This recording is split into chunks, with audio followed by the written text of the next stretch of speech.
अगर एक व्यक्ति चाहे तो अपने मन में अपने आप को इतना ताकत बना सकता है कि दुनिया भर की कोई भी स्त्री उसे अपने वश में नहीं कर सकती है। तो आज एक ऐसी ही कहानी आपको हम सुनाएंगे जिससे आप किसी की तरफ भी आकर्षित नहीं हो सकते हैं, स्त्री के आकर्षण से बच सकते हैं। एक बार की बात है, महात्मा बुद्ध जी ने एक गांव में रुकने का फैसला किया और वो उसी गांव में रहने लगे। जब वो उसी गांव में रहने लगे तो आसपास की भीड़ इकट्ठी होने लगी। जब आसपास की भीड़ लाखों लोगों वहाँ की गौतम बुद्ध के चारों ओर बैठने लगी, उनके प्रवचन को सुनने लगे। कुछ लोगों ने अपनी समस्याएं बताईं, महात्मा बुद्ध जी ने उनकी समस्याओं का समाधान किया। तो ऐसे ही कुछ दिन बीतते गए। कुछ दिन बाद उसी गांव से एक स्त्री आती है और बुद्ध जी से कहती है कि आप तो एक राजा के परिवार के लगते हैं, फिर आपने जवानी में सब कुछ छोड़ करके संन्यास क्यों ले लिया? तो बुद्ध जी ने क्या कहा? बुद्ध जी कहते हैं, मुझे उस शरीर की सच्चाई जाननी है जो बूढ़ा होता है, बीमार होता है और मर जाता है। मुझे इस सांसारिक जीवन में नहीं पड़ना है, मुझे इस सांसारिक मोहमाया में नहीं पड़ना है, मुझे इससे बाहर निकलना है। इसलिए मैंने ये संन्यास का रूप लिया। फिर स्त्री उनकी तरफ देखती है और बहुत ही आकर्षित हो जाती है।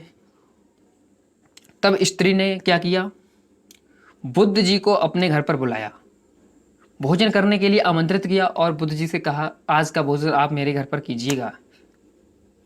तो जब यह बात गांव वालों को पता लगती है तो सारे गांव के लोग इकट्ठे हो जाते हैं और उन गांव का एक मुखिया, प्रधान जो मालिक होता है, जब उसको यह बात पता लगती है तो वह महात्मा बुद्ध जी के पास आता है और कहता है, हे बुद्ध जी, आपको जिस स्त्री ने अपने घर पर भोजन आमंत्रित करने के लिए बुलाया है, वह स्त्री एक चरित्रहीन स्त्री है।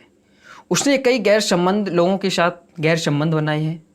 वह बिल्कुल अछूत स्त्री है। आप उसके घर पर कैसे भोजन कर सकते हैं?